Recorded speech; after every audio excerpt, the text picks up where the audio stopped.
Night. In his teen years, lots of people were saying they expected Bill Clinton to be president someday. Politics is art and entertainment. He was the best we had seen. He put himself and his presidency in jeopardy in such a careless way. For what? Clinton on American Experience.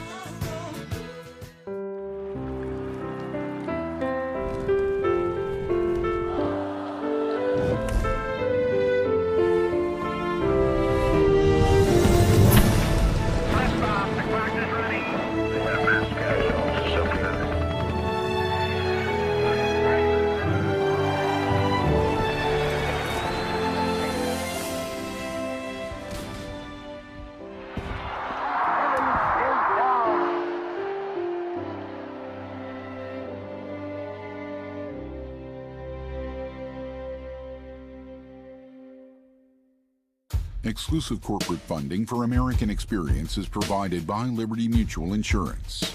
Major funding for American Experience is made possible by the Alfred P. Sloan Foundation to enhance public understanding of the role of technology. The foundation also seeks to portray the lives of men and women engaged in scientific and technological pursuit. American Experience is also made possible by the Corporation for Public Broadcasting and by contributions to your PBS station from viewers like you. Thank you.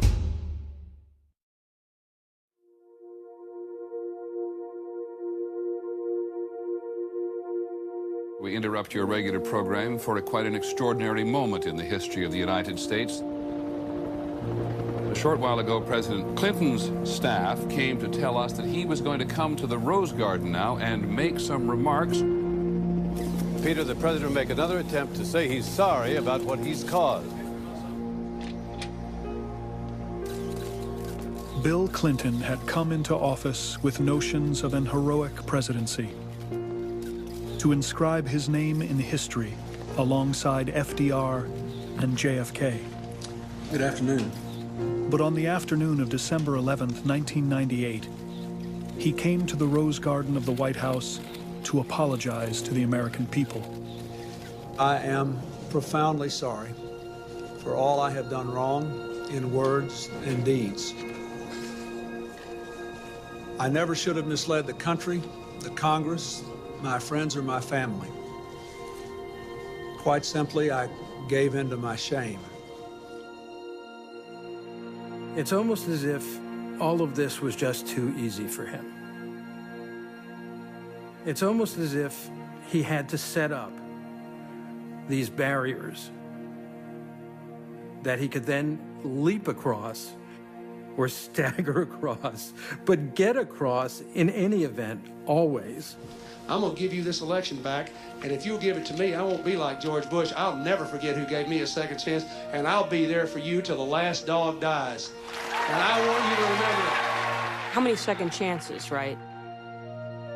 How many second chances does any one person deserve? You know, Clinton's view is as many second chances as a person is willing to try to take, you know? I mean, as many times as you fail, don't you deserve the chance to redeem yourself? Isn't history loaded with people who have fallen and gotten up and fallen and gotten up and fallen and gotten up and done great things? We will together build a bridge to the 21st century wide enough and strong enough to take us to America's best days. Will you do that? There's a stick-to-itiveness about him that's just phenomenal. An abiding belief that if he can just have enough time, he can win over just about anybody. The central, repetitive theme of Bill Clinton's life is loss and recovery. Never count him out, because always he will find his way back. I end tonight where it all began for me. I still believe in a place called hope. Where does it come from? The unwillingness to quit on himself, on the things he believed in, on the people he cared about. He disappoints them every time on some level, but he always gets up and tries to make it better. You know, what else can you ask from a sinner? Success, misjudgment, in some cases catastrophe, followed by comeback. That resilience is central to who he is as a politician. I think it's central to who he is as a man.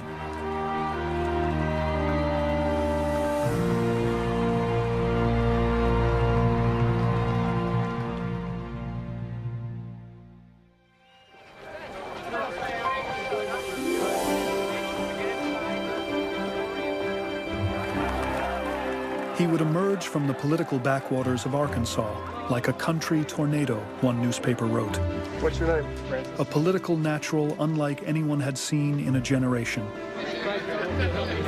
But in the winter of 1992, as Bill Clinton began campaigning for president in New Hampshire, he was still a relative unknown, eager to win over voters and his young campaign staff.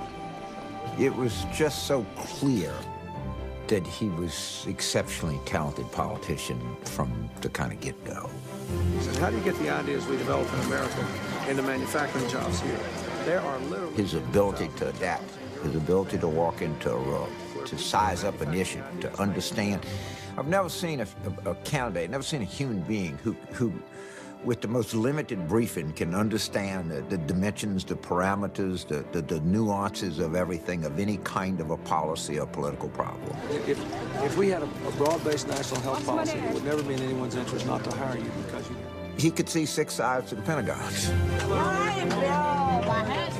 In a primary field crowded with Democratic candidates, Clinton's determination and skill quickly distinguished him from his rivals. His aides nicknamed him after a legendary racehorse, Secretariat. You spent $200 on medication? Yes, $200 I want to spend for medication. There was this famous instance just before the New Hampshire primary. A woman started talking about that she couldn't afford the drugs that she needed to survive, and she started to cry. And Clinton's reflex action was to get down on his knees, put his arms around her, and he's crying too.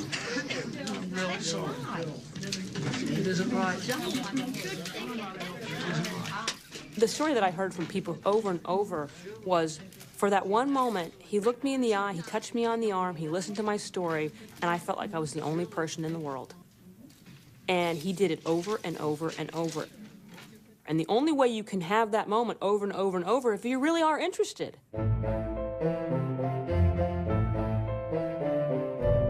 Throughout New Hampshire, in union halls, truck stops, and diners, Clinton heard stories of depressed wages and vanishing jobs as the state and the nation struggled to emerge from a recession. 10 years ago, we had the highest wages in the world. Now we're 10th, and we're dropping. What else do you think we ought to do?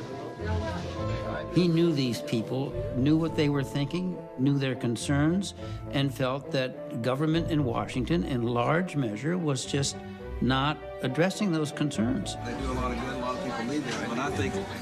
The mostly white working-class voters Clinton met in New Hampshire, like those in his own state of Arkansas, had been fleeing the Democratic Party for years. Bill Clinton knew the Democrats were not going to regain the presidency until they reestablished a connection with these middle-class and lower-middle-class voters who had been attracted for various reasons to Republican politicians and to conservative ideas. For nearly a decade, as he rose through the ranks of Democratic politics, Clinton had been honing a message to win back these so-called Reagan Democrats. The entire thrust of the traditional Democratic Party was based on entitlements and endowments. They would bestow money on people. Bill Clinton's incredibly bold idea was to change the grant to a transaction. We'll give you something, but we demand something back. The way he would phrase it is, we'll give you opportunity, but you have to take responsibility. If you want the right to receive welfare benefits, you have to assume the responsibility to get educated, to have job training, and to go to work if you can do it. And when he went out and said, we need opportunity for all, but responsibility from all Americans, that was different from what Democrats had been saying. Preaching his new Democrat message in New Hampshire, Clinton began to catch fire. People say I'm not a real Democrat, and I say I'm against brain-dead politics in both parties. By mid-January, he'd pulled ahead of his strongest competitors and into the lead. Then, With just weeks to go, it all seemed to fall apart. Democratic presidential candidate Bill Clinton is again denying a report of an extramarital affair. The report is in the Star, the supermarket tabloid. The first time I heard of Jennifer Flowers was a rumor. I mean, the rumors of him messing around were out there, and the stories were out there. And it was something that his handlers talked about. You know, how are we going to deal with this if it actually happens? I would like to introduce my client to you, Jennifer Flowers. At first, nobody was really that worried about it. But then the woman appeared. And not only did the woman appear, but she was a lounge singer. And everybody thought, oh, yeah, absolutely. And she had tapes. I didn't think it would start this quickly. But I think, Bill, you're being naive if you think that these other shows, like Current Affair and... I expect them to come look into it and interview you and everything. But I just think that if everybody's on record denying it, you got no problem. Hold on just a sec here, people. Where'd he go? At first, Clinton's response to the scandal was evasive. She did call me. I never initiated any calls for her. And whenever she called me, she basically wanted reassurance. She said there was this growing sense and skepticism in the press that this guy was just a big phony. I mean, he was too slick. He was too smooth. And he would lawyer answers to questions. I said, that's not true. Even if your name gets used in the absence of proof, nobody can prove you're guilty. Don't worry about it. The press called him Slick Willie, and it stuck. The general thinking was that he was dead. Politicians didn't survive this thing.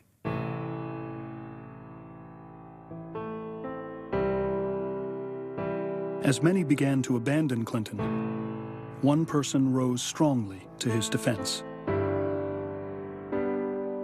Bill Clinton is a smart guy, a very smart guy. But he will tell you that Hillary is much smarter than he is. She's much tougher than he is. She is more of a pragmatist. If Clinton is a dreamer, Hillary is Miss Reality. She raised him up and said, look, get that pity out of your body and all that defeatism out of your back, and let's deal with this issue, and let's move on to the next issue. I think most Americans... At the height of the scandal, millions tuned in to see Bill Clinton answer questions on the CBS program 60 Minutes. But it was Hillary who stole the show. You know, I'm not sitting here as some little woman standing by my man like Tammy Wynette. I'm sitting here because I love him, and I respect him, and I honor what he's been through and what we've been through together. And, you know, if that's not enough for people, then heck, don't vote for him. By praising him, defending him, attacking the press, she brought Clinton back from the dead. How do you think it went, Governor? You think you answered the questions? And We did our best, and we feel good about it. American people are the judges now. We're going to let them judge. So you can see why he was so attached to her, because she had the power to save him.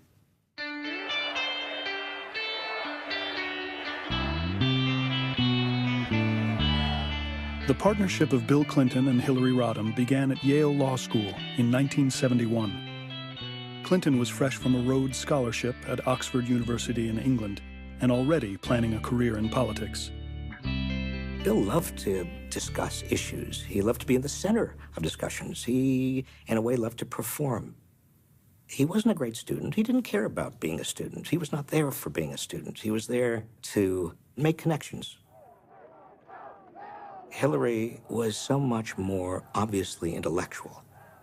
Her power was so much more disciplined than his. She was a leader. She was a doer.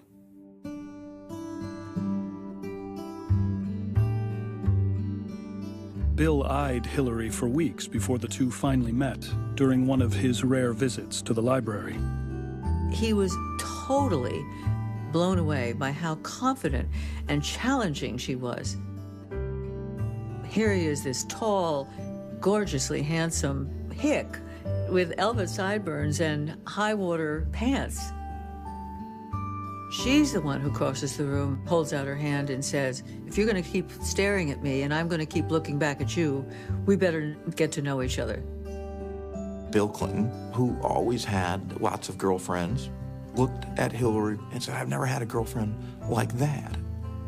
I can't believe that somebody as smart and as virtuous as Hillary, that she wants to be with me. Hillary looked at Bill Clinton, outgoing, popular, successful, and thinks, I can't believe that somebody like that wants to be with me. And I think they're both kind of mystified that the other person is attracted to them.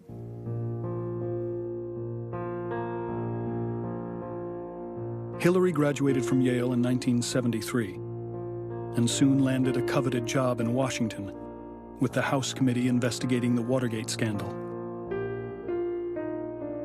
One night, she said she wanted to introduce me to somebody who's going to come up to visit her the next day, I think. She said, his name is Bill Clinton. I said, oh, what does he do? He said, well, he graduated Yale Law School, and he's from Arkansas, and he's going back to Arkansas. I said, oh, well, that's fine. What law firm is he going to? He says, oh, no, he's not going to really go to a law firm. He's thinking of running for office.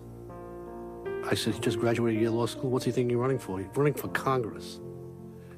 I said, well, it's kind of premature. How old is he, 26, 27? She said, oh, no, he's going to run for Congress, and he thinks he's going to win, and I think he's going to win. In fact, Bernie, he's going to go past Congress. He's going to be a senator or a governor. He's going to be president of the United States. That Bill Clinton would make politics his life's work had never been in doubt to anyone who knew him. I think he was born with political ambition. And I think that he was using every step of his life as a classroom to build the foundation to where he ultimately wanted to go. William Jefferson Clinton was born in Hope, Arkansas on August 19, 1946. His mother, Virginia Cassidy, was a nurse, outgoing and vivacious. His father, Bill Blythe, a charming traveling salesman whom he would never know. When Virginia was 6 months pregnant, her husband's car flipped over on a rain-slicked highway. The accident killed him. My father left me with the feeling that I had to live for two people, Clinton would write. If I did well enough, somehow I could make up for the life he should have had. I think that the notion of the fleeting nature of life was one of the currents of Bill Clinton's ambition from the very beginning. He would intensely focus on how quickly life could go. And I think that much of his urgency comes from that sensibility. 4 years after her husband's death, Virginia married a raffish Buick salesman named Roger Clinton. The couple moved with 6-year-old Billy to Roger's hometown, Hot Springs, Arkansas.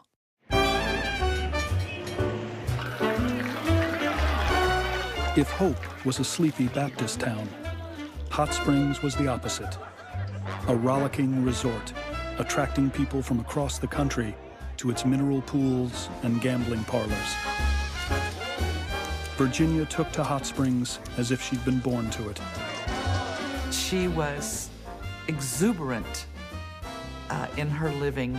She pushed the envelope a little bit in her dramatic makeup and hairstyles and jewelry.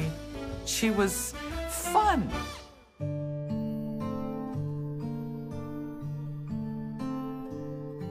Outwardly, Clinton enjoyed a happy, small-town American childhood.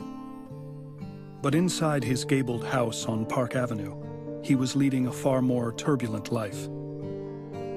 His parents' relationship had deteriorated into serial affairs and screaming matches that reverberated through the thin walls. As Roger Clinton descended into alcoholism, he grew more and more violent, beating Virginia in front of Bill and young Roger Jr. My life was full of uncertainty and anger, Clinton would recall, and a dread of ever-looming violence. Most of his buddies had no clue. They saw Bill Clinton as a happy-go-lucky guy. They didn't see the turmoil that was raging within that family. As a child of an alcoholic, there is a part of your world that is so shaken, that's filled with so much pain, that you don't want to share it with anybody. If you wallow in it, then you're dealing with self-pity and you ruin yourself. The only way you can really deal with it is to block it off. Bill Clinton became adept at keeping secrets. Living, he remembered, an external life that takes its natural course and an internal life where the secrets are hidden. No one can live parallel lives with complete success.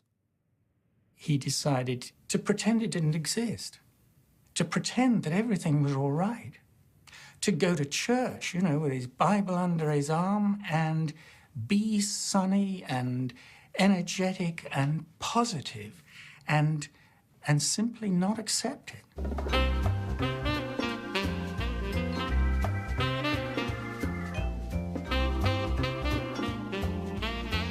With fierce enthusiasm, Clinton threw himself into his life outside his home. Hot Springs High had never seen anything like him. National Merit Scholar semifinalist, first chair in the Arkansas State Band, student government leader. By his senior year, he held so many honors that the principal barred him from running for class president. Bill Clinton always found himself trying to redeem and rescue his family. Part of doing that is to sort of put yourself in the position of rescuing not just your family, but everybody, including yourself, by doing good. By the early 1960s, Bill Clinton's generation had a new hero. President John F. Kennedy's youth and charisma reached all the way to Arkansas and sparked the teenagers' idealism with a call to public service. Ask not what your country can do for you. Ask what you can do for your country. We loved living in a time when JFK was president. He was so young, he made public service seem accessible. So if we had ever entertained thoughts of a life in public service, he made it seem all the more possible. In 1963, Bill Clinton traveled to Washington as a delegate to Boys Nation, a program for aspiring future leaders. During a visit to the White House, he rushed to the front of the line to shake his idol's hand. It's a moment that is just emblazoned in your mind. To have a president of the United States look you in the eye, take your hand, speak to you, the world stops.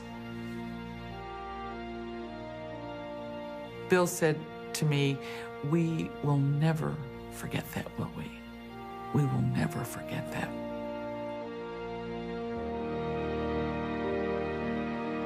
A decade later, after leaving Arkansas to study at Georgetown, Oxford, and Yale, Clinton returned home to begin his own long march to the White House.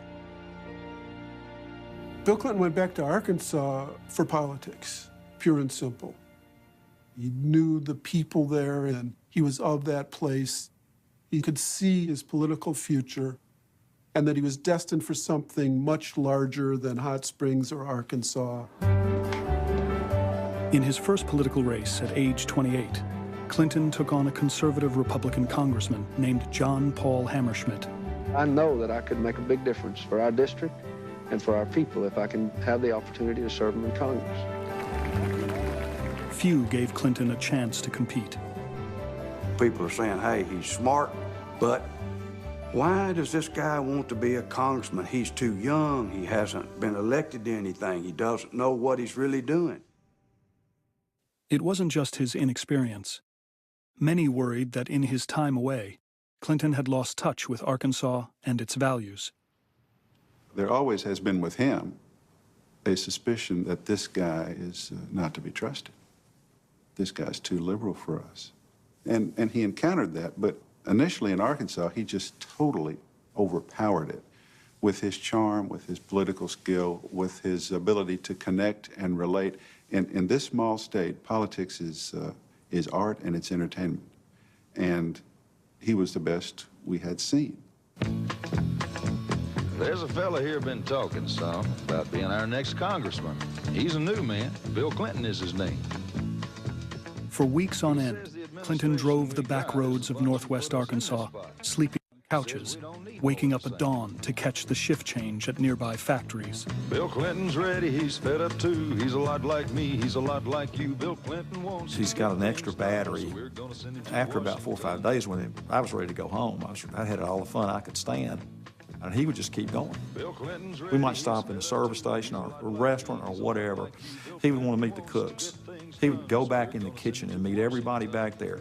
He would not leave a place, I think, where he had not met everyone.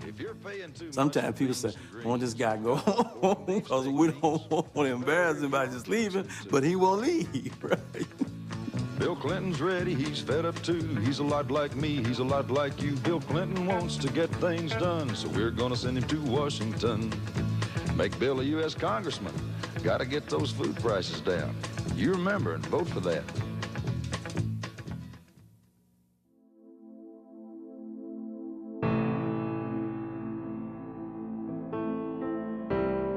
As Bill Clinton campaigned for Congress, Hillary Rodham left her high-powered job in Washington and decided to follow him to Arkansas. She could have had lots of jobs in Washington. Instead, she elects to go not even to Little Rock, but Fayetteville, Arkansas. You know, her friends thought she was absolutely mad. He's just a country lawyer. What do you see in him? When Hillary arrived in Arkansas, a Chicago-born feminist in the Deep South, she felt unwelcomed by Bill's campaign staff. She had big glasses and curly hair. She had a Midwestern accent. She just seemed different. There was just something about her that put people off. I said, look, you know, we got enough problems here as it is.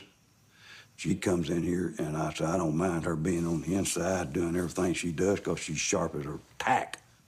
But I said, taking her out on the road, I said, that's going to create a little bit of a question. And he said, why? I said, well, she's got outcroppings of where she grew up in Chicago, and her parents all came from Pennsylvania. I said, you know, she's never really overcome all of that to get involved with what we're doing here in Arkansas. To make matters worse, Hillary had to deal with Bill's constant womanizing. I mean, you got to understand that at one time, there was at least 25 women per day coming through there trying to find him. And I tell them he's out on the road. You know, they get out the door. But Lord, it was bad, bad, bad, bad, bad, bad. He draws women in, and they are literally mesmerized by this man. It was absolutely like fly to honey. And he needed that. He needed that kind of adoration. I don't think there's any question that Hillary was hurt, whether it was me or anyone else. Despite Bill's infidelities, Hillary decided to stay in Arkansas and dedicate herself to their mutual goals. A common sense of commitment to social justice, of working on improving the lives of families, of being concerned about the disenfranchised, but ultimately, all along, thinking about going to the top. There's no question that there's a sense of the possibilities being unlimited. The highest you can achieve, obviously, is to be a president and first lady. On October 11th, 1975, the couple wed in a simple ceremony in their living room. Most of the people I know who have been around the Clintons for a long time come to the conclusion that I've come to, the two of them are in love. Walter Lippmann, the great columnist, said, "Love endures when the lovers love not just each other, but love many things together." That, I think, is the essence of Bill and Hillary Clinton. They had a common love, which is for politics, for the game. They love it. It's their life. With Hillary firmly behind him, there was no stopping Bill Clinton. Though he narrowly lost his congressional bid, he had positioned himself as a rising star. The morning after he lost that congressional race in 1974, he was out in the town squares shaking hands again. Every Democratic figure in the state knew that he was the next big figure in Arkansas politics. 2 years later, he was easily elected Attorney General. I think the governor of this state ought to be an 2 years after that, he ran for governor, brimming with youthful confidence and ambition. I'm Bill Clinton. And one of the reasons I want to be governor is to make sure that every child in this state has a chance to go to kindergarten. Clinton won with more than 60% of the vote. I believe that if you and I together can practice what we preach about government, I know that you and I together want to do what is right for our people.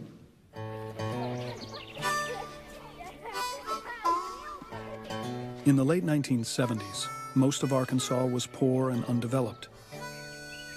Bill Clinton was determined to turn that around. He did love his state, and he knew growing up there how many troubles it had. The saying in Arkansas was, "Thank God for Mississippi," because Mississippi ranked 50th in everything, and Arkansas 49th. Not much had been done for 150 years in Arkansas. Spending on education, per capita income, our highway system was one of the worst in the country. So Bill Clinton comes in and he has all these ideas. He's going to transform the state at once. Feeling, as he recalled, an urgent sense to do everything, Clinton and his staff took on entrenched interests in Arkansas. Sit down, please. He created new regulations, revamped rural health care, reorganized school districts, and took on utilities.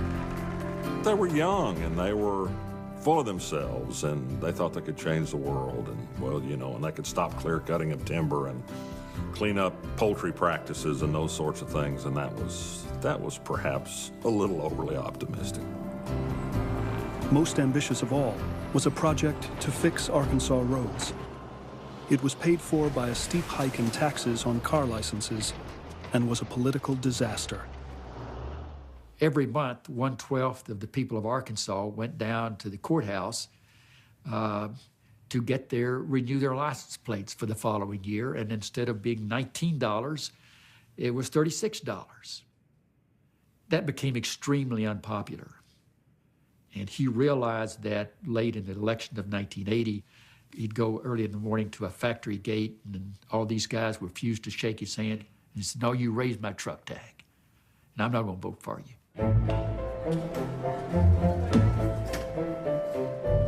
After one term, Clinton ran for re-election against an obscure Republican businessman named Frank White, who pounded away at Clinton's youth and arrogance. He tells you he can create jobs. He's never had a job. To Clinton's dismay, White's tactic worked.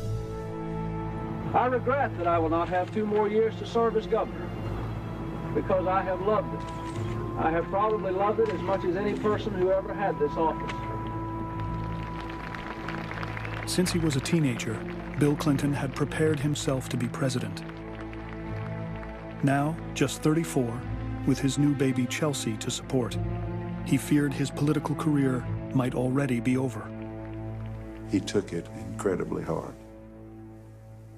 He knew those folks, and they thought they loved him, and it turned out they didn't. He was totally out of sorts. And when you see him, he wants to talk about one thing. What did I do wrong? You see him at the Forest Heights track where he's jogging. Hey, let me talk to you. What did I do wrong? See him in the aisle at the grocery store. What did I do wrong? One day, I'm driving from the state capitol back to the Arkansas Gazette and I see him walking along the street. And I rolled down the window and I said, "Where are you going?" He said, "Car's in the shop down here at Bale Chevrolet." I said, "I'll give you a ride." He hops in. We drive 3 blocks. But then we just park in front of there and we talk for 45 minutes. About what? What'd I do wrong?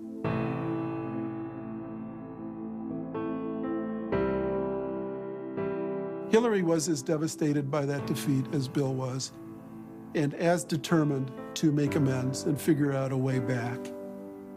I mean, here she had devoted her life and given up a lot to go out to Arkansas for their rise together. And at this very early age, it seemed like it was all vulnerable. So she was not going to allow that to happen.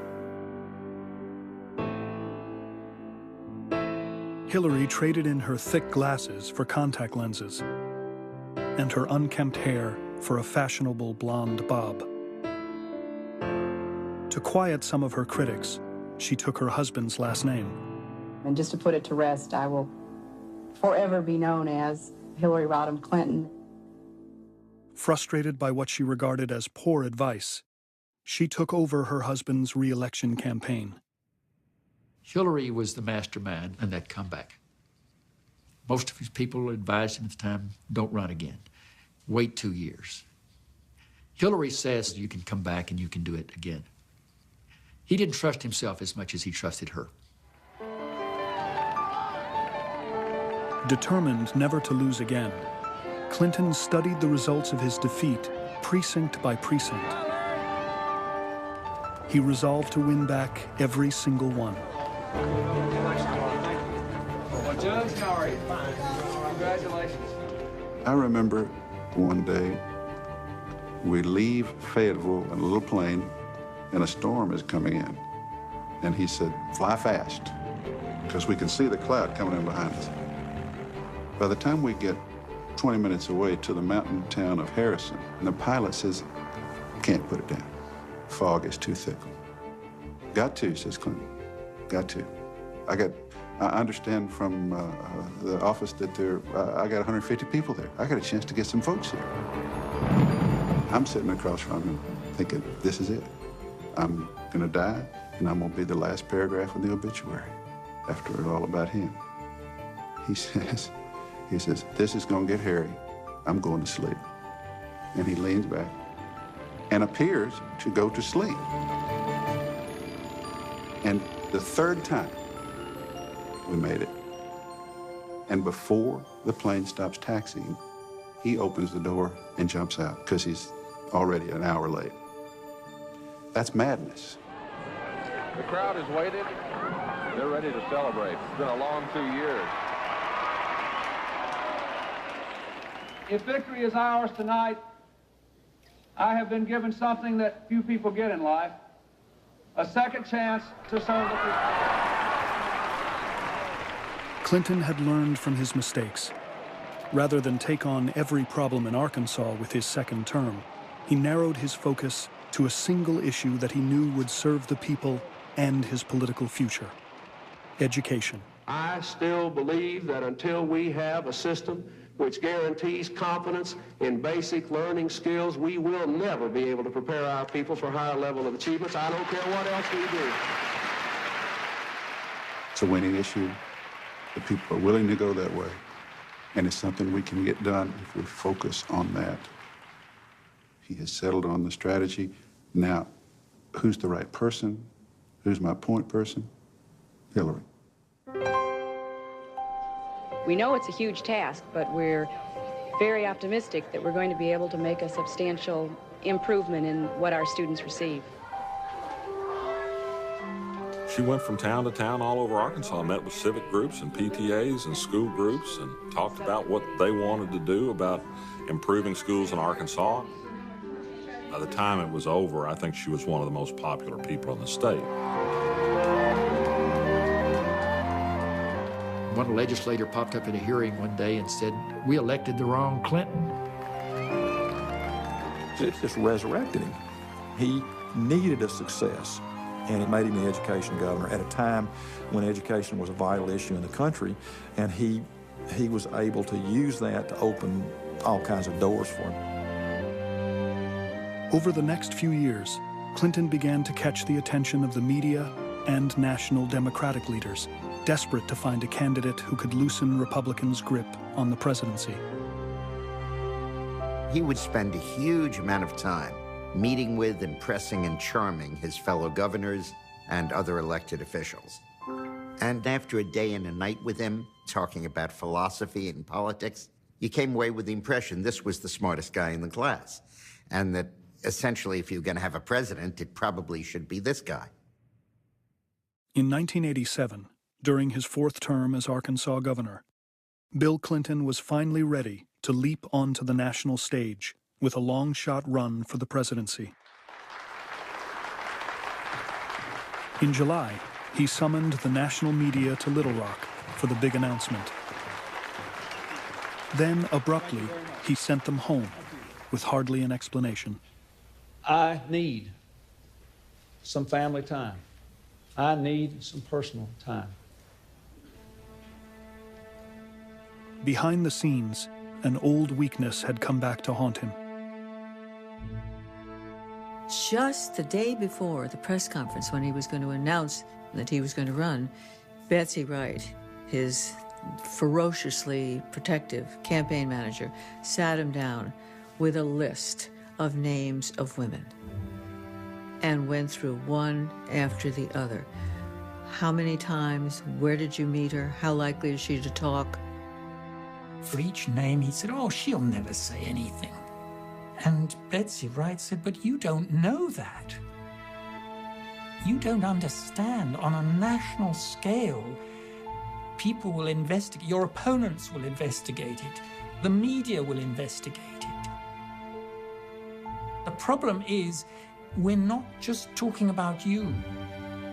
We're talking about your wife, Hillary. We're talking about your child, Chelsea." She said, "I don't think you can run." I mean, it just became clear that night it was not the time for him to do it. It just was not the time. He felt for quite a while that that probably was the last real chance he would ever have to run for president. That was it. It was over. You know, where would he go now that he wasn't going to run for president? What could he do in the future? I think that over the next few months, that became a tough time for them. With Hillary and Bill's mutual dream in tatters, thanks to his extramarital affairs, their relationship hit rock bottom. It did put into question their whole marriage. And it was very unnerving to Hillary because she had put everything on the line for him to pursue the presidency. And if he had too much of a record of reckless behavior to do that, then what had she been doing for the last 15 years? It is now time to place the name in nomination for President of the United States, Michael Dukakis. Just when it seemed things couldn't get worse, Clinton was asked to give the speech nominating Michael Dukakis at the 1988 Democratic Convention. I'm honored to be here tonight to nominate my friend Michael Dukakis for President of the United States. That piece was supposed to be the set piece to launch it on the national stage. And it turned out to be something that almost killed his career before it got started. And I'd like to talk a little about Mike Dukakis, the man. The speech was going on and on and on. Mike's old-fashioned, all right. He's the kind of man who plays it straight and keeps his word. The crowd was just getting restless, and we said, "Oh man, we dead," right? He is going by the script that the Dukakis folks has approved, and he has to carry it out. Now, I want you all to calm down so I can tell the rest of the country why they should want Mike. Of course, the famous thing was when he said, "In conclusion," he got a round of applause, finally. In closing,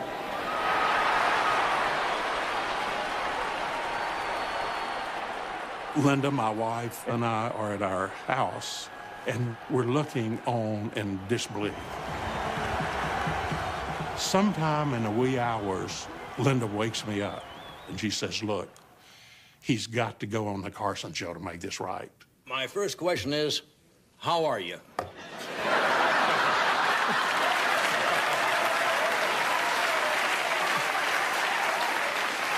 Fine. Fine. What happened there? I watched the speech, and as a performer, I kind of felt for you in a way. What happened? It just didn't work. I mean, I don't know, what can I tell you?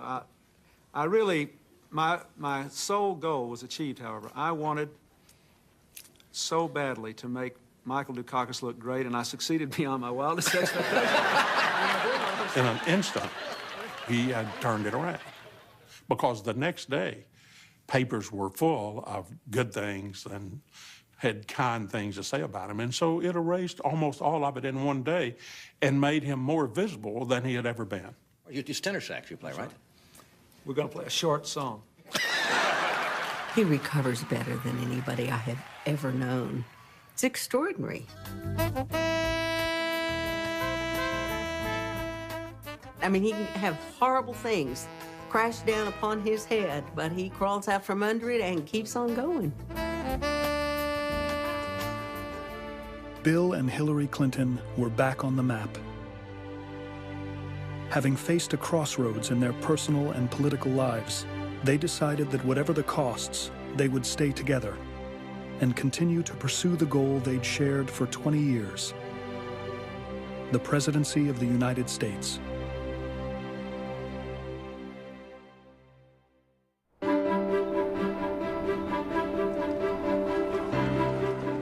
Four years later, in the snows of New Hampshire, Clinton held a comfortable lead in the Democratic primary. With the Jennifer Flowers scandal behind him, he was campaigning with the confidence of a frontrunner. Unless a second shoe drops to indicate he's a liar, declared the New York Times, Clinton has emerged more clearly as the Democrats' likely nominee. But just 12 days before the primary, the second shoe not only dropped, it nearly shattered the campaign. An old letter had surfaced, written by Bill Clinton more than 20 years earlier, when facing the possibility of being drafted to fight in Vietnam. In the letter, Clinton thanked his local ROTC commander, Colonel Eugene Holmes, for saving me from the draft. Though he never took the deferment, Clinton's letter sounded to many like the confession of a draft dodger and sparked a second round of attacks against his character. The Friday story in the Wall Street Journal appears about the ROTC and Colonel Holmes, and the public numbers just started collapsing. Governor, are you draft dodger? No. Did you burn your draft card? No. I had a lock-cinch 4-year deferment. I gave it up after less than 2 months because I didn't think it was right. I went back into the draft. Then this lottery came along. I got a high number and I wasn't called. I could not. Stan Greenberg, our pollster, came in and said, the bottom's falling out. You know, we dropped 18 points in a weekend and we didn't have that many points to start with. Of course I've had some problems in the polls. All I've been asked about by the press are a woman I didn't sleep with and a draft I didn't dodge. Watch out. I think a lot of us thought, you know, this is over. But no, I mean, Clinton, he never flinched. You know, he willed himself back into that race. I need your help. For the next week, Clinton campaigned 20 hours a day, pushing himself to the limits of his endurance. I don't have another speech in me. I can barely talk. We have to reject the political philosophy that gripped this country in the 1980s. With only days left, his voice ragged, Clinton spoke at an Elks Lodge in Dover, New Hampshire. These were Yankees who had been really beaten down by the loss of manufacturing jobs in that part of the country, and they didn't seem to have other opportunities. I'll tell you something. I'm going to give you this election back, and if you'll give it to me, I won't be like George Bush. I'll never forget who gave me a second chance, and I'll be there for you till the last dog dies. And I want you to remember that. I'll be there for you till the last dog dies.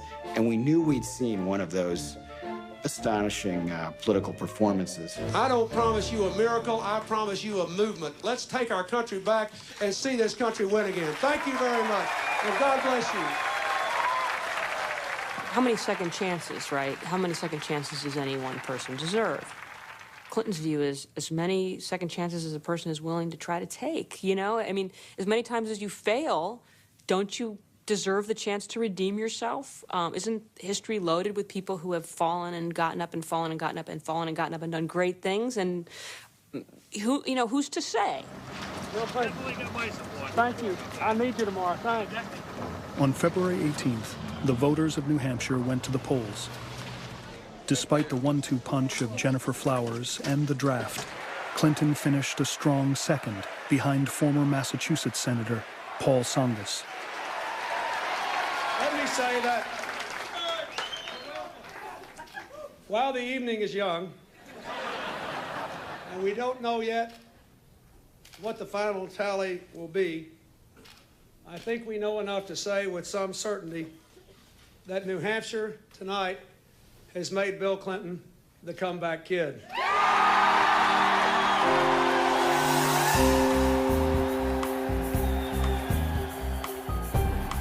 In the weeks to come, Clinton rolled up primary victory after primary victory. Florida and Tennessee and Mississippi. In early June, he surpassed the number of delegates needed for the Democratic nomination by winning the California primary. The election for America's future begins tomorrow. It is not about me, it's about all of you.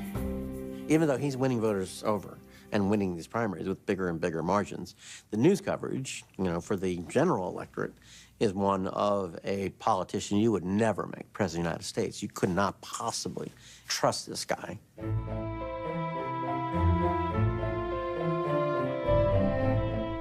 The polls would ask the question whether he has the honesty and character to be president. The numbers got worse and worse and worse. Now we reached a point where we said, we can't just allow that to be the narrative, the route to the convention. Let's restore the sense of trust.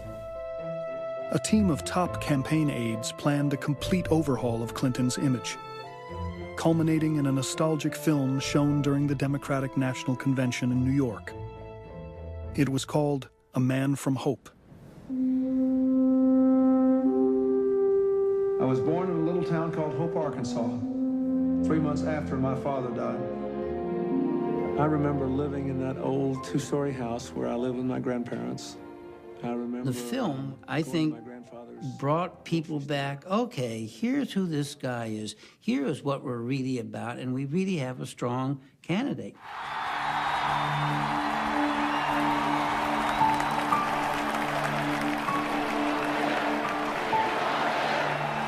My fellow Americans, I end tonight where it all began for me.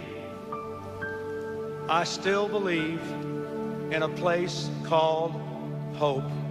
God bless you, and God bless America.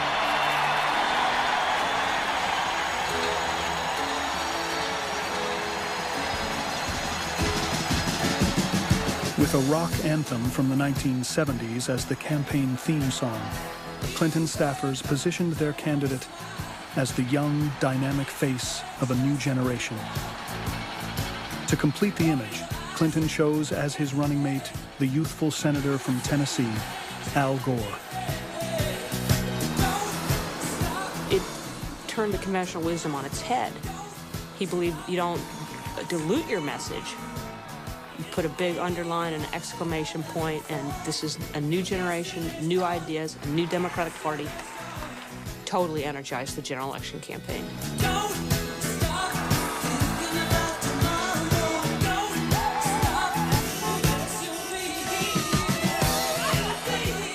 Heading into the fall, Clinton had surged ahead of President George H.W. Bush and third-party candidate Ross Perot. With the economy still faltering, Clinton had found his issue and his voice.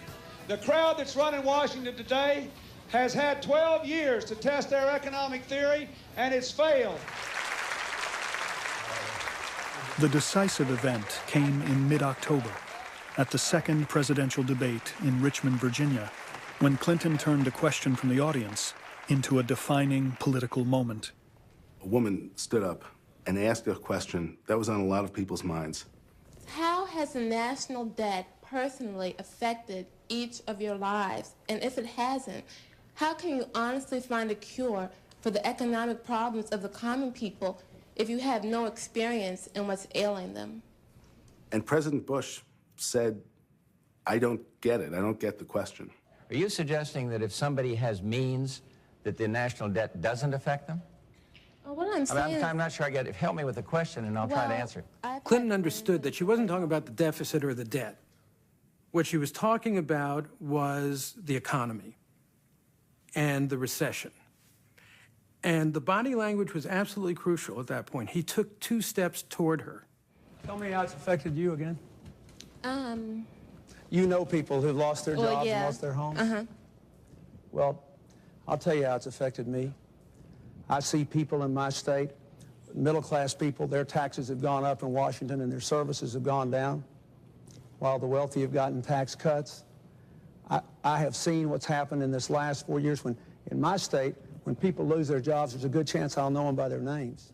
That was giving the American public precisely what they wanted at that And I've point. been out here for 13 months. They had this brilliant foreign policy president. What they needed was someone who cared about them and who was as scared about the economy as they were. And in that moment, he encapsulated that. What I think we have to do is invest in American jobs, American education, control American He was on his healthcare way to costs, winning. and bring the American people together. But that was the deal closer. He closed the deal.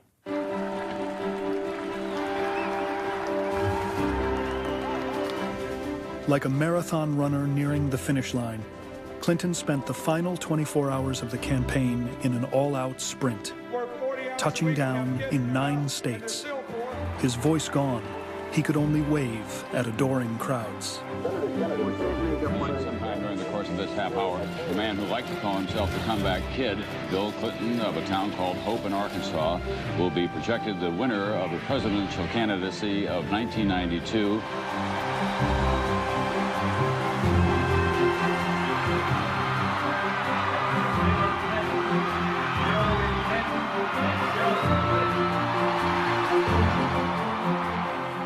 It was just unbelievable.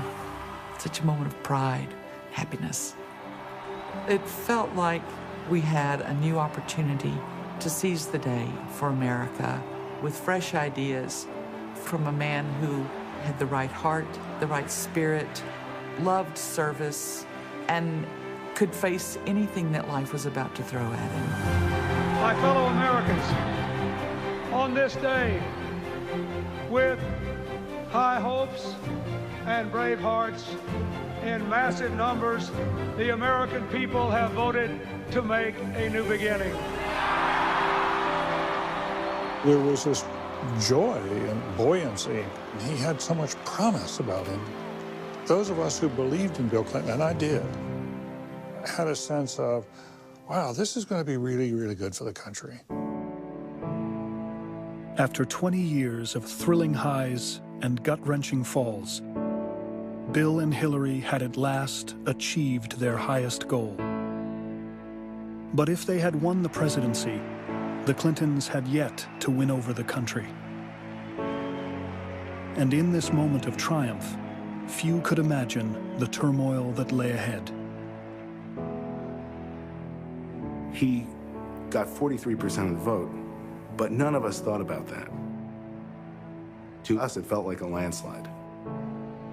Clinton believed in a strong government. He wanted to be a big president. He revered Kennedy, he revered Roosevelt, he thought about the heroic presidents, and he wanted to use the presidency that way. But the country was turning away from government. It was skeptical that government could work.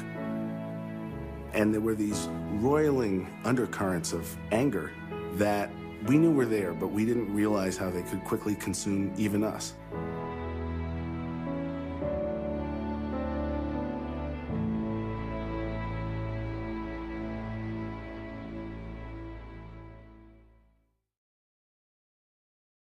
coming up next. This is going to be open warfare from the very beginning. Without deficit reduction, we can't have sustained economic growth. The immediate reaction to Vince Foster's death was, were the Clintons involved? Clinton really believed that if anybody was going to come up with the answer to the most vexing public policy problem out there, it was going to be Hillary. Politics is about wanting to be loved, and suddenly there's a message that maybe they don't love you. Clinton continues in a moment on American Experience. Exclusive corporate funding for American Experience is provided by Liberty Mutual Insurance. Major funding for American Experience is made possible by the Alfred P. Sloan Foundation to enhance public understanding of the role of technology. The foundation also seeks to portray the lives of men and women engaged in scientific and technological pursuit. American Experience is also made possible by the Corporation for Public Broadcasting and by contributions to your PBS station from viewers like you. Thank you. Clinton continues on American Experience.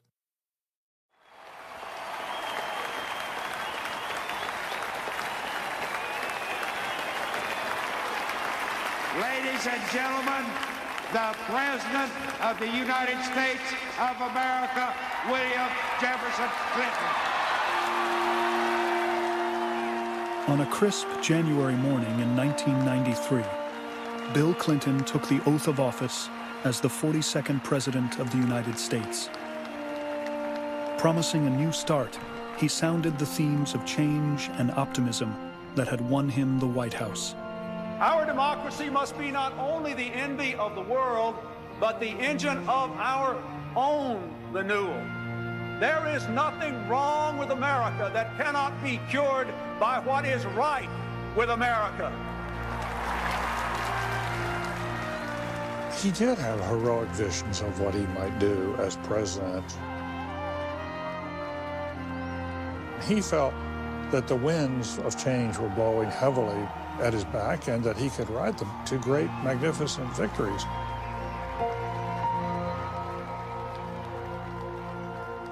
The harder reality was that he only won with 43% of the vote in a three-man race. And that's not exactly a heady mandate for governing.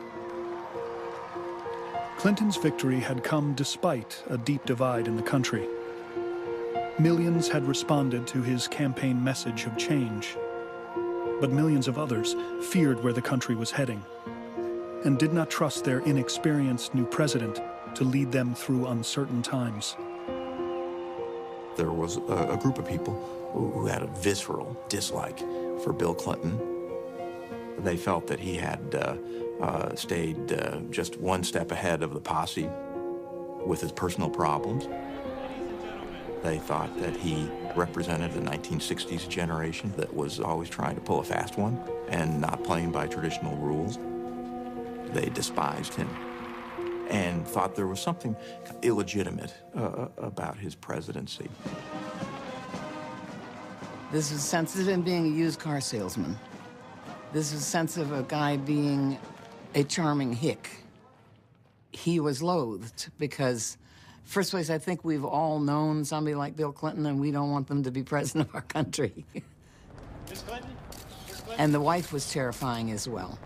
She was pushy, she was humorless, she couldn't get her hair figured out. There were just so many things about Hillary that we didn't like. Despite all their education and experience, the Clintons were unprepared for their reception in Washington. He still labored under the assumption that he could bring people together through power of persuasion. It was stunning to him that Republicans would just very blatantly tell him, we're not here to cooperate with you, and this is going to be open warfare from the very beginning. It's a big leap from the state capitol to the nation's capital and to the world's capital. And the Clintons found that Washington was a shock for them. The rules were very different. People weren't as friendly. People had other agendas. A lot of knives were out. People played behind curtains. You just never knew what was going to come out and strike you. 90 seconds. Is there a teleprompter? What are we going to do about the teleprompter? He had no comprehension of the rules of the road in Washington. No governor ever elected to the presidency has ever understood what they were getting into. and he looked more unprepared than most. Well, wait a minute. How long are you going to have to wait?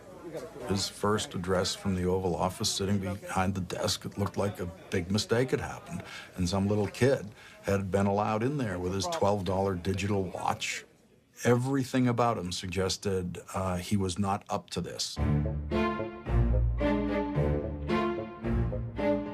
Clinton ran his White House as if it were an extension of the campaign, filling his staff with 30-year-olds with little Washington experience. He wanted to be part of the hurly-burly, to hear every opinion, weigh in on every decision. The atmosphere in the White House in that first year was chaos. He wanted to do everything. He wanted to deal with every problem. He was in the middle of every conflict. They would have these college bowl sessions. It would go on, late into the night. The meetings were endless, especially if Clinton was in the meeting. It would go on and on and on. He was often thinking out loud, making decisions on the fly, making a decision tentatively at midnight, and then waking up the next morning and saying, let's rethink this. The West Wing was littered with pizza boxes and Coke cans as staffers wandered freely in and out of meetings. It wasn't the kind of orderly process that Republicans brought to the table. It was all these discordant voices, informal voices, people who didn't even wear ties and jackets when they went into the Oval Office. My God. You got to be a little grand because the American people want it. It's the biggest job in the world, and I think we underestimated that. People felt like, what is it, a fraternity house over there?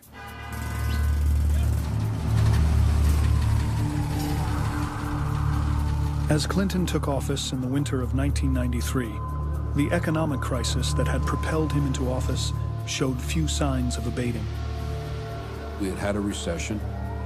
We had high unemployment, and there was a lot of uncertainty about whether the United States was going to get on its feet again or whether we could be in for a long period of real difficulty. So he came into a very difficult environment. During the transition, Clinton had promised to focus on the economy like a laser beam. But he quickly discovered how easily his focus could be deflected by an unscripted comment to a reporter. Do you intend to keep your commitment to lift the ban on gays in the military? Yes. I want to, you know what my issue on this is? Number one, we've got a study which says that a lot of gays have performed a great distinction in the military. I don't think status alone, in the absence of some destructive behavior, should disqualify people. Now, Bill Clinton, with his wits about him, would have said, oh, yes, I'm going to stick to my campaign pledge, and in furtherance of that, we're going to appoint a blue ribbon commission that will report back to my successor 100 years from now. But he didn't. He just said the first part, I'm going to keep my campaign pledge. And all of a sudden, the laser-like focus on the economy was derailed to a lurid issue in the minds of many people. Mr. President, would you consider backing down on the ban on gays in the military? We're not here to discuss that. We're here to discuss the economy, which is all I discussed yesterday with congressional leadership, contrary to the press reports. But would you consider... We're here to discuss the economy. Trapped by his own promise, Clinton attempted to lift the ban, but ran into heavy resistance from two allies, Chairman of the Joint Chiefs Colin Powell and Democratic Senator Sam Nunn. So you have the military leadership bucking him, Democratic congressional leaders, led by, Chairman of the Armed Services Committee saying no, and the president is powerless to do anything about it. And so he's now put into a position where he has to try to negotiate some kind of a resolution to this that will save face. Therefore, the practice, now 6 months old... After weeks of fruitless wrangling, Clinton announced a compromise, don't ask, don't tell, that few could even understand. An open statement by a service member that he or she is a homosexual will create a rebuttable presumption that he or she intends to engage in prohibited conduct. But the service member will be given an opportunity to refute that presumption. Nobody was particularly happy with don't ask, don't tell. But it was the best that you could do to get it off the table so you could move on. Other capitulations quickly followed. He dropped a stimulus bill and campaign finance reform in the face of congressional opposition. It became very apparent very soon that Bill Clinton as president was not going to be an LBJ. He was not going to assert his authority, make deals, crack heads, push his weight around, say to any members of Congress in the leadership that if you don't follow me, you're going to pay for this because I'm going to remember it. You're not going to get this. You're not going to get that. You know, LBJ knew how to use power. Bill Clinton knew much of that, but he also wanted to be liked. You swear the testimony you're about to... When Attorney General nominee Zoe Baird got into hot water over her failure to pay taxes for household help, Clinton hardly put up a fight. The first day I was in the White House, the president said to me, "We're having problems with Zoe Baird." To me, this is a big deal, personally, and I suspect it is to a lot of Americans. But He says, "I'm hearing from Democratic senators that it's going to really be a problem, and the press is on my back." My position was, look, you already nominated her. She's an excellent person. We should stick with Zoe Baird. And he decided no. And I feel very badly about it, but I'm responsible for it, and I'm going to start this afternoon looking for an attorney general. In order to placate the opposing parties' criticisms and media criticisms, which began at day one, the Clinton administration kept folding, kept giving in. I think that undermined his presidency. It showed he could be rolled. The media, which had embraced Clinton during the campaign, now began to turn on him. When his nomination of Judge Ruth Bader Ginsburg to the Supreme Court took a tortuous course, reporters pounced. Your turn, late it seems, to Judge Ginsburg may have created an impression, perhaps unfair, of a certain zigzag quality in the decision-making process here. I wonder, sir, if you could kind of walk us through it, perhaps disabuse us of any notion you might have along those lines. Thank you. I have long since given up the thought that I could disabuse some of you of turning any substantive decision into anything but political process. How you could ask a question like that after the statement she just made is beyond me. What he wanted people to do, just look at the result. Did I make a good decision or not? But as president, every decision that Bill Clinton makes, and not just the decisions, but how he makes these decisions, is receiving merciless scrutiny. The messiness of the process became part of the story, and Bill Clinton found it maddening.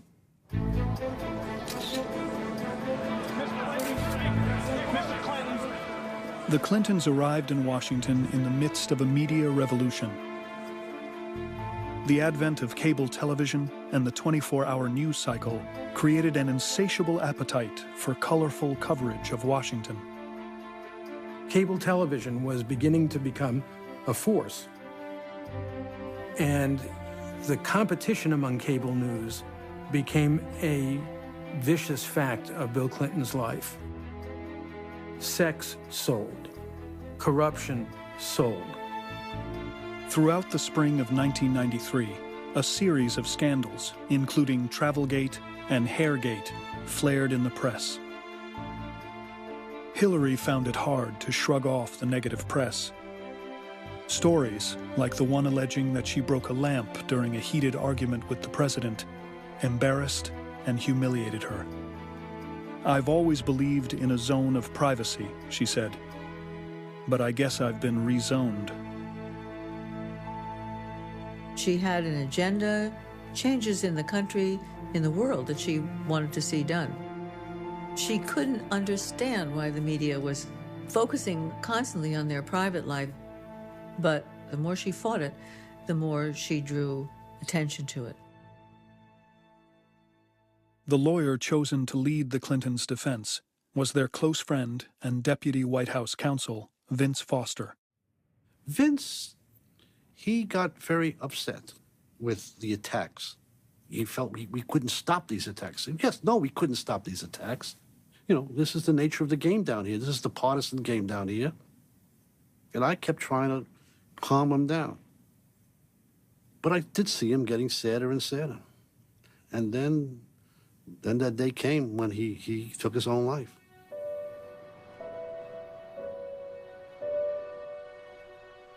On the afternoon of July 20th, Vince Foster told an assistant that he was going out for a few minutes. That evening, his body was found in a secluded park 10 miles from the White House, a bullet hole through his head. A torn-up note was found a few days later at the bottom of Foster's briefcase. "I was not meant for the job or the spotlight of public life in Washington," it read. "Here, ruining people is considered sport." I was very concerned that, knowing how close Vince Foster was to both Bill and Hillary, that it would be sort of the final straw for Bill Clinton and Hillary Clinton in Washington. They would just think, this town's impossible. You know, we've lost one of our best friends. He's taken his life in the midst of this melee. And that something very intangible would be lost. Bill Clinton's one of the most resilient people I've ever met. The pain goes deeper with Hillary, and it can stay there longer. She's strong, but she's also vulnerable. Far from destroying the Clintons, Foster's death steeled them against their adversaries. For Hillary, there could be no more illusions. This would be a war with only one winner. They were toughening up by this time. They were seeing now that, yeah, we're in a blood sport. That people are trying to kill you, and nothing is going to make them happy. Foster's suicide only fueled the media's fascination with scandal. Within days of the discovery of his body, there was speculation about the real cause of his death. The immediate reaction to Vince Foster's death was, what happened here, and were the Clintons involved? Were they covering something up? There begins bubbling up this notion that there's a conspiracy, that Vince Foster has been murdered, you know, on one account, his body rolled up in a rug, he's having an affair with Hillary, all of these terrible things. Attention focused mostly on some files mysteriously removed from Foster's office after his death, including documents related to an old Arkansas land deal, Whitewater. Whitewater, the scandal that would haunt Clinton's presidency longer than any other, had its roots in the late 1970s. At the time, Bill Clinton was a young attorney general, making just over $25,000 a year. Hillary, an associate at the Rose Law Firm in Little Rock, was the family's main breadwinner. When an old friend named Jim McDougal approached her with a plan to build vacation homes along the White River, Hillary decided to invest. Here's a guy, McDougal, that comes to him and says, put a little money into this thing, and said, boy, you'll be rich and you'll make money and this is going to be great. Well, I guess in hindsight, every person promoting any sort of land scheme thinks it's going to be a world beater and we're going to be rich as Midas by the time it's over. Like many of McDougal's real estate projects, Whitewater went belly up. To prop up his scheme, he made illegal transfers from his own savings and loan, Madison Guarantee. McDougal was charged with fraud. President Clinton, you just mentioned James McDougal, your former business partner. A lot of questions have been raised about his business practices. 15 years later, President Clinton was asked by reporters what he and Hillary knew about McDougal's illegal activities. To the best of my knowledge, he was honest in his dealings with me. And that's all I can comment on, you know. In my The White House was totally unprepared for it. There was no memo on it. There was no defense group. I had nothing to do with the management of Whitewater. That Hillary had nothing to do with it. We didn't keep the books or the records. There were some of us who said, keep the walls up, keep it back, you know, it's none of their business. Nothing happened. It's a little deal down in Arkansas. It has nothing to do with the presidency, and it'll go away. It didn't go away, but that built up a suspicion, and as new things leaked out, as inconsequential as they might be, the press would say, oh, the Clintons have been hiding stuff. And there was built up relatively quickly that the Clintons were just stonewalling.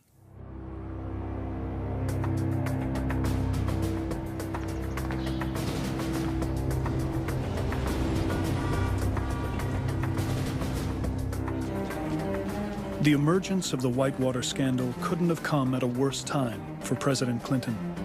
In the late summer of 1993, he needed broad political support as his first major piece of legislation, the federal budget, was headed for a showdown in Congress. We knew that if Bill Clinton lost that vote, the signal would be he can't get the Democrats in the House and the Senate to go along with him. That means he doesn't have power. That's the definition of lacking power. And if this early in the administration, our new president lacks power, where do we go next? Abandoning his campaign promise to cut taxes and invest in the middle class, Clinton instead took the advice of the administration's deficit hawks to reduce spending and raise taxes. Bill Clinton's first big decision was an intellectual act of faith. We're on the eve of historic action. Without deficit reduction, we can't have sustained economic growth. He gambled in the midst of a recession that he'd get more economic growth if he was fiscally conservative and if he began to reduce the deficit.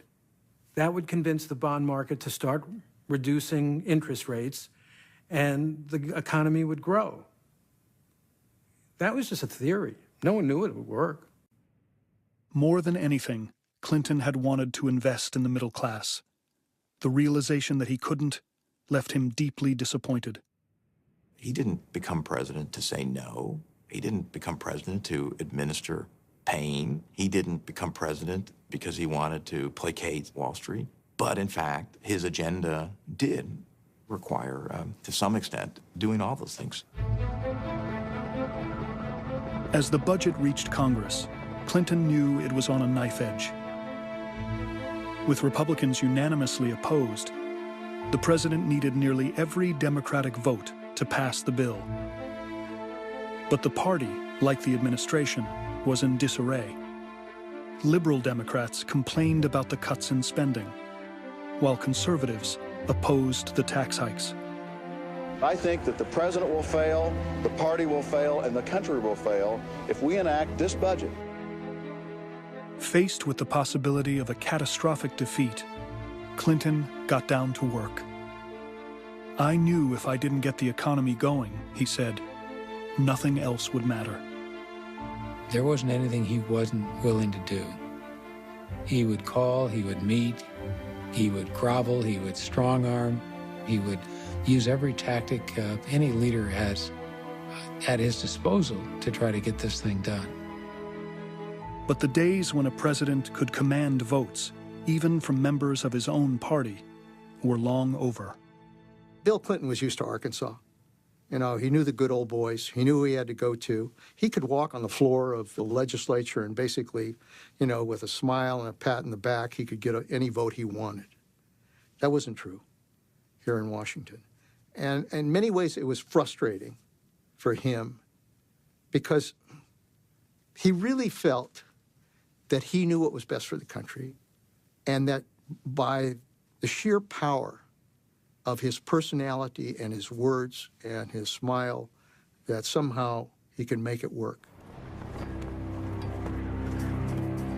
The budget wended its way through a series of committee and floor votes in the House and Senate. We went into some of these votes not having the votes, getting calls during the voting process that, you know, someone had turned, someone had moved. You know, these things are being won by one vote. I mean, imagine that. I mean, this is the budget. This is like his entire presidency goes down if he fails. And, you know, you're up, you know, to one vote on, you know, each time. In early August, the final budget bill reached the floor of the House. With the vote still in doubt, all eyes turned to a freshman Democrat from an historically Republican district, Marjorie Margulies Mezvinsky. We had her down as voting yes, and she votes no early on. And so we said, go in there, find out what the hell's going on, try to turn her vote around. First of all, I mean, as a former member, if you're going to vote against the leadership, vote and get the hell out of there. She didn't do that. She stayed there. So suddenly these guys are all pouring on her, and she's standing there, and they're saying, come on, you got to change your vote. This is important to the administration. She then says something like, I'll do this, but the president has to come into my district. So they call me back in the office, and they say, will the president come into her district to do so? And I said, absolutely. Whatever it takes, we're going to do it. With the vote and his presidency on the line, Clinton paced nervously in a small office in the West Wing. We're all crowded around this little television set, really with quite a high level of uncertainty. Finally, Nesvinsky cast her vote yes, and the budget passed. With an equally narrow victory in the Senate, Clinton's final budget became law. Not even he foresaw the economic boom it would set off. It contributed enormously to what turned out to be the longest economic expansion in the nation's history. 22 million new jobs were created, productivity went up, incomes rose at all levels, and for the first time in 30 years, we had a federal surplus.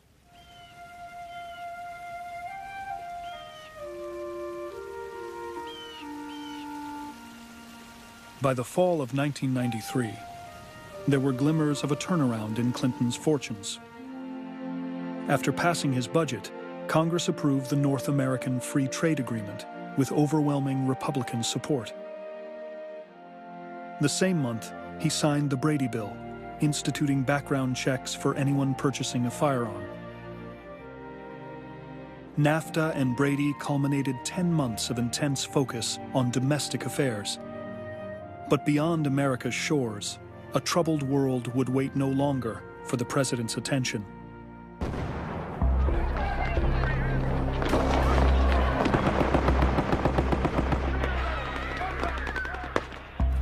The Cold War had kept a lot of tensions quiet and a lot of groups quiet. And now, with that over, all of the old animosities, all of the old hatreds, ethnic hatreds, regional tensions that had been under that iceberg of the Cold War were now popping out and were real problems. How much did the United States want to get involved in problems in the rest of the world, which tended to be localized problems? Were those worthy of our time and attention?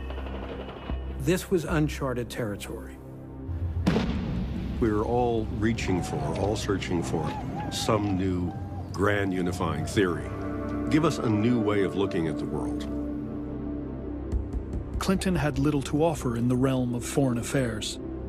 The first president since World War II who had not worn a military uniform, he lacked confidence as a commander-in-chief.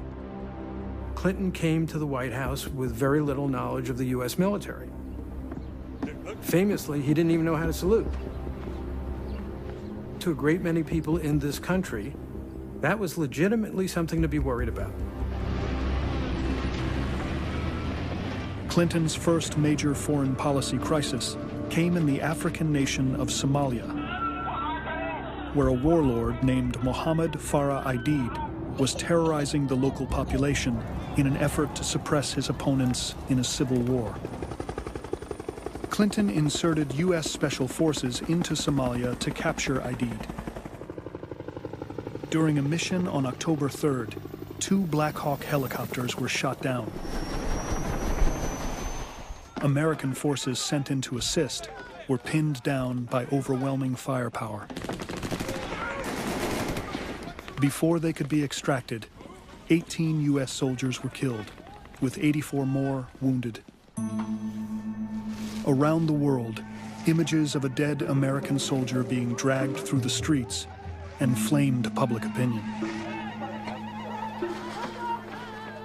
Although George H.W. Bush had initiated that intervention, it had expanded on Bill Clinton's watch. So when things turned bad, it was hugely unpopular, and Bill Clinton bore the brunt of that. You need to understand the average citizen. In their minds, we have gone there on a humanitarian mission to offer a helping hand, and we get attacked and humiliated. Why are we there?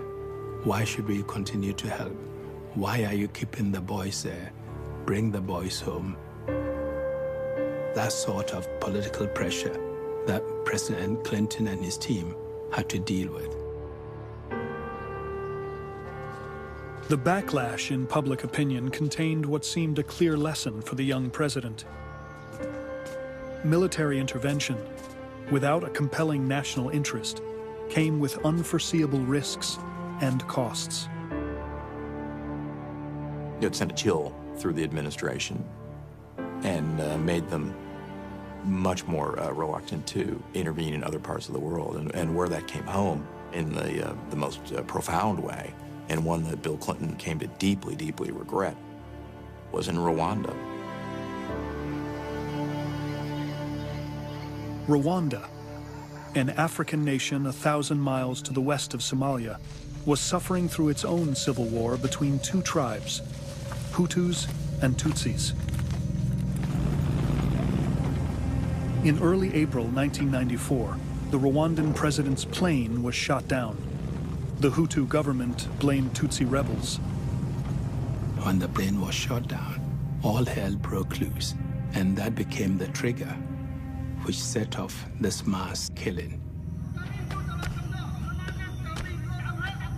The killing caught the Clinton administration entirely by surprise. That night I was leaving the office, and I noticed on CNN on the television screen there was shooting going on. And I said to my assistant, "What's going on? What is that?" He said, "Oh, it's Rwanda. There's some kind of operation going on over there." I said, "Is that real? Is that on time?" He said, "Yes, sir."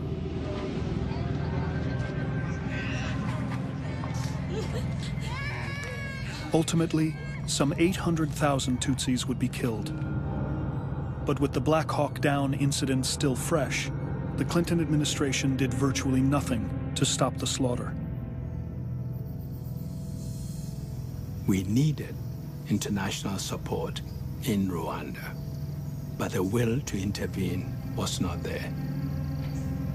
They knew what was happening, but they were not about to take the risks. Rwanda lived in the shadow of Somalia and paid the price for what had happened in Somalia. Clinton's foreign policy was trapped in a kind of no man's land. If Somalia had demonstrated the risks of military intervention, Rwanda proved the costs of doing nothing. I know the president felt awful afterwards, awful, as it came out and we understood the scale, the enormity. We realized that there are sins of omission as well as sins of commission. This was a horrible omission.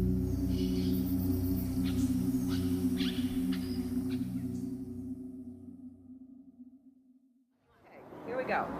All right, I think we can flip it, Chelsea.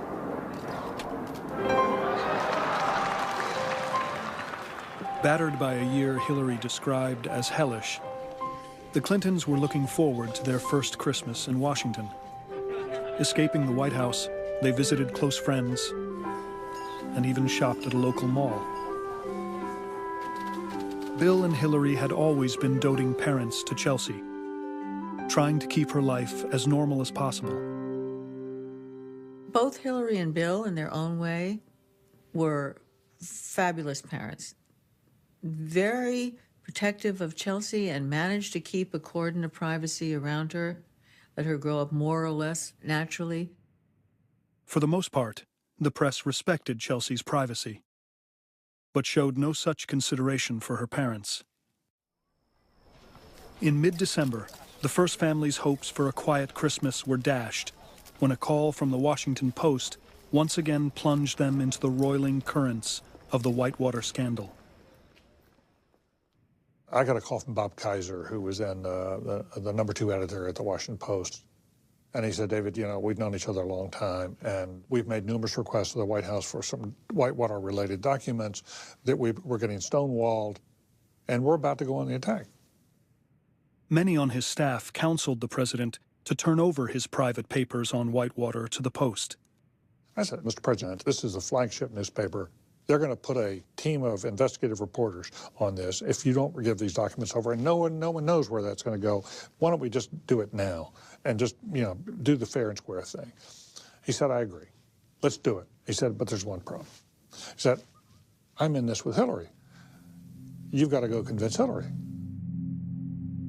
Hillary's attitude toward the press, and thus towards the Washington Post, was to pull back, to reveal nothing, to keep the media or anybody else who's asked questions about their inside life at bay.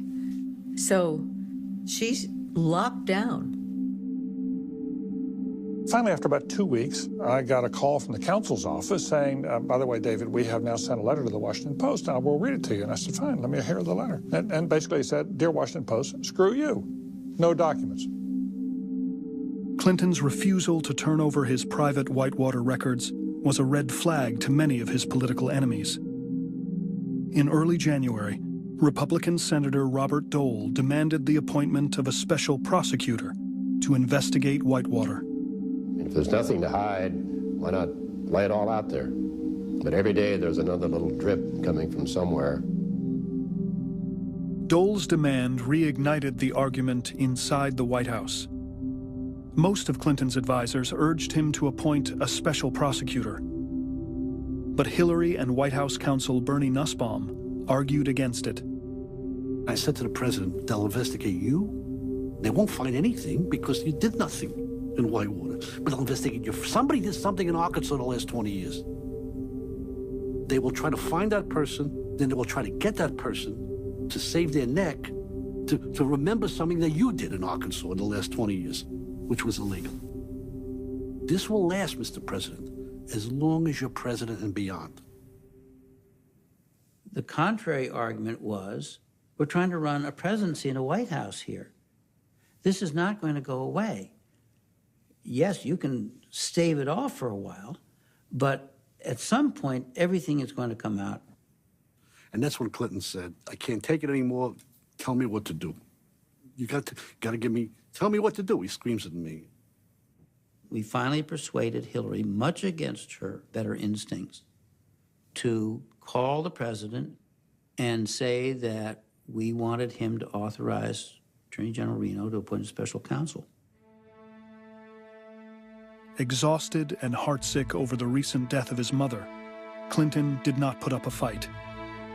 On January 20th, 1994, Attorney General Janet Reno, acting on Clinton's authorization, appointed lawyer Robert Fisk as special counsel in the Whitewater matter.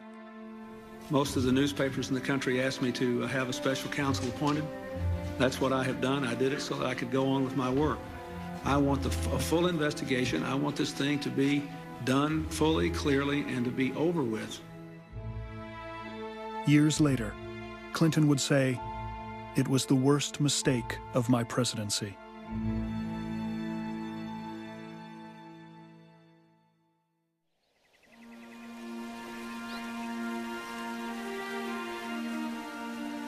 By the spring of 1994, Bill Clinton had endured 18 months of attacks by his political enemies, the press, and even other Democrats. Tired of playing defense, he set out to reclaim his presidency with one grand gesture. Clinton understood that very few presidents create their own greatness. Greatness is usually thrust upon them by a crisis. Abe Lincoln had the Civil War.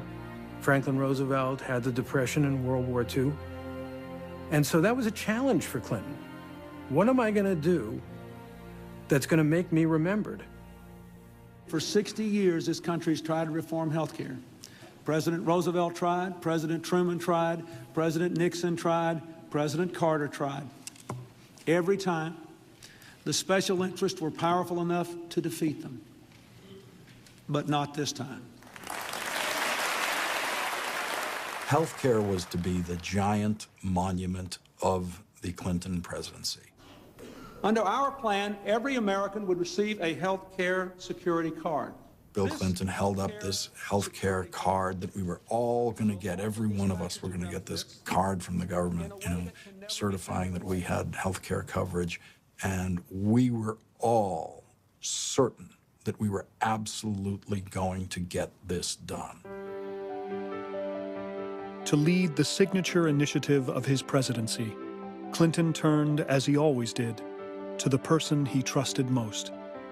This is a crucial moment in the fight for health care reform in our nation. We all know our country needs health security that's decent, affordable for every American.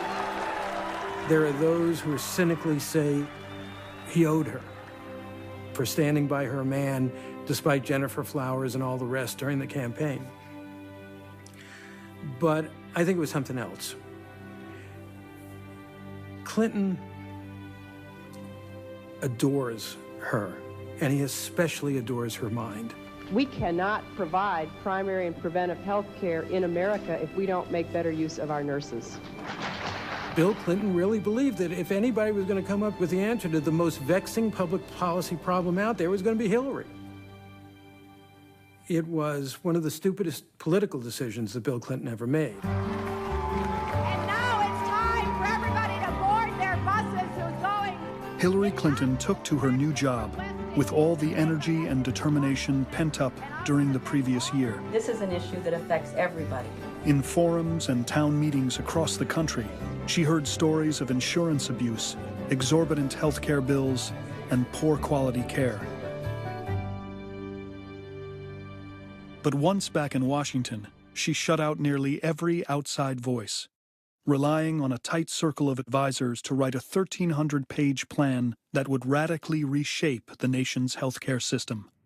There was a rigidity and an unwillingness to really listen.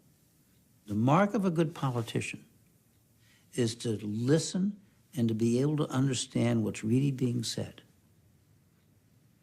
The frailty of Hillary was it was too cloistered, too walled off, and she really thought what she perceived as the public opinion in favor of health care would override the resistance in Congress and of the special interests, and it was a big mistake. This was covered under our old plan. Oh, yeah, that was a good one, wasn't it? By the summer, Hillary's plan was being pilloried by the health insurance industry as a big government takeover of healthcare. We spent more than a year trying to legislate something the country didn't want. Having choices we don't like is no choice at all. Yeah, they choose. We lose. We scared people by saying, the healthcare system isn't working, and here comes the government to fix it. And Ronald Reagan had been schooling this public for many years now that the government is the problem. People didn't think, oh, great, here comes the government. Reagan had won that argument. Clinton did little to hedge Hillary's all-or-nothing bet, or avert the looming political catastrophe. In the president's mind, this was something that he had given to Hillary, and he was very, very reluctant to override her. And I think that because of the husband-wife relationship, that it was not something that he was willing to take on. It inhibited Bill Clinton from following his own independent judgment, his own best instincts of when to compromise. He found it difficult to defy her very powerful wishes. And that's not a position a president wants to be in. Socialized medicine makes me sick. Socialized medicine makes me sick. Throughout the summer of 1994, as lawmakers heard from their frightened constituents, Hillary's health care bill lost support. By Labor Day, before it even came up for a vote in Congress, the Clinton health care bill was dead. The defeat of health care was a huge defeat. It was the #1 objective, and to have it defeated was a a repudiation in a sense, or at least felt like a repudiation of the Clinton administration.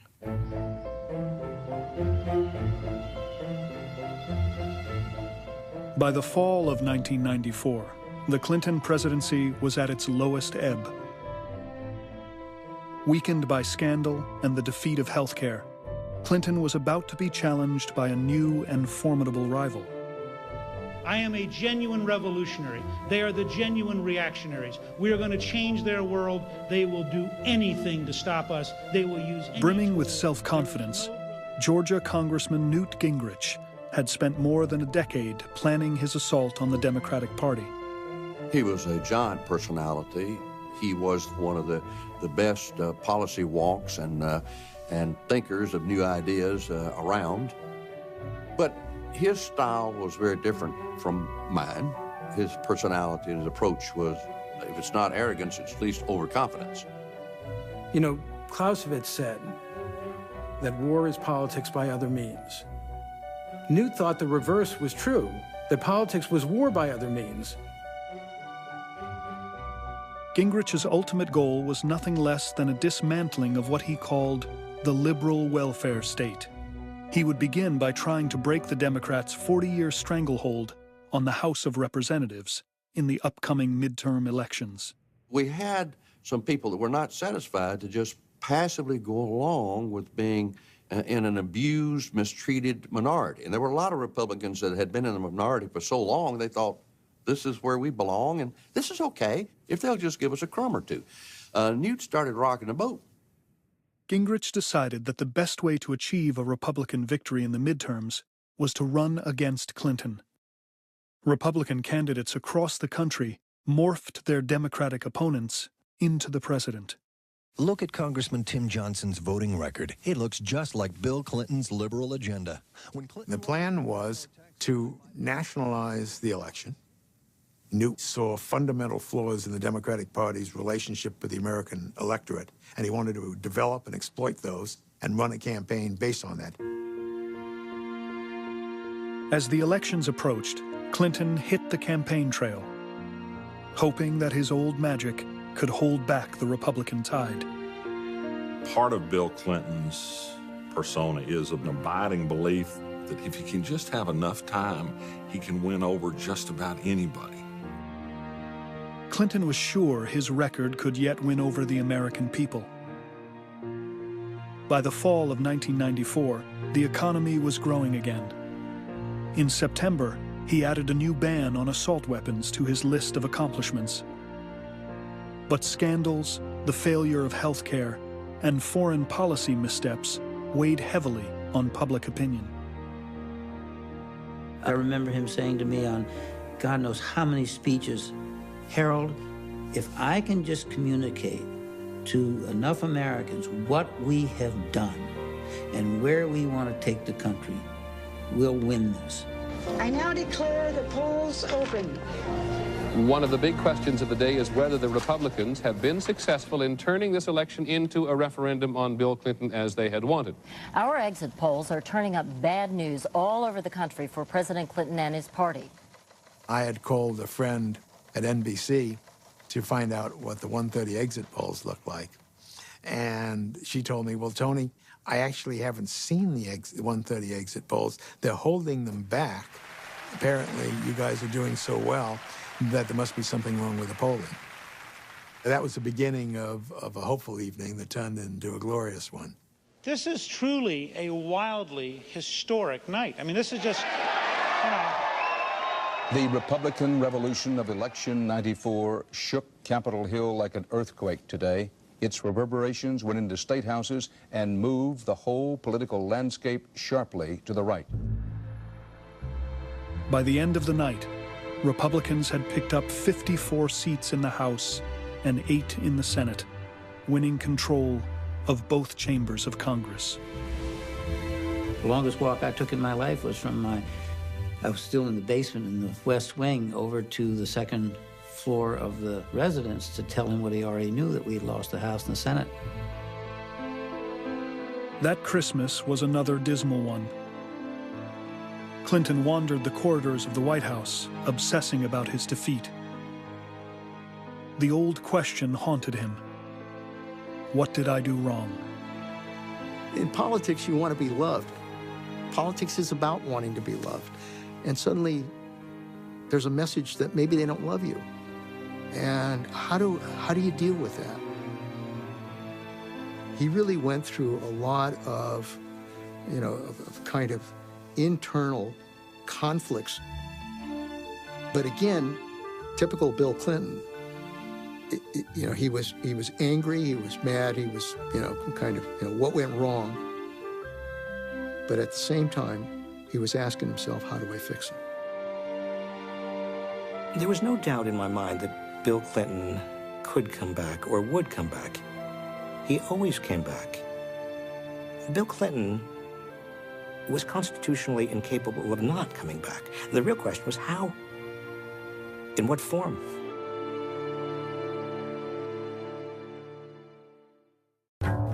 Next time on Clinton.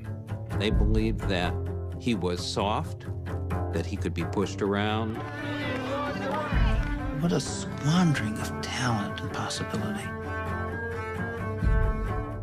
He'd have horrible things crash down upon his head, but he crawls out from under it and keeps on going.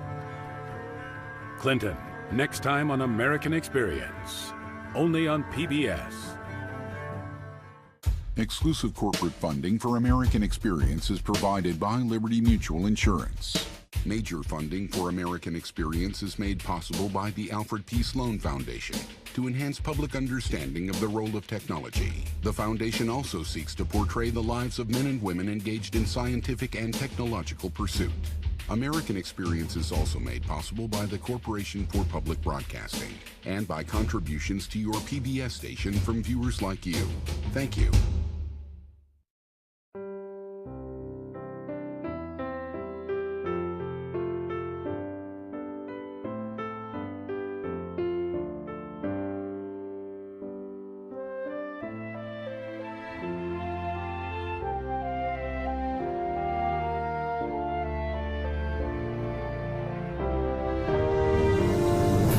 There's more American Experience online at pbs.org, where you can find out how to join the discussion on Facebook and Twitter. American Experience, Clinton, is available on Blu-ray and DVD. To order, visit shoppbs.org or call 1-800-PLAY-PBS. American Experience is also available for download on iTunes.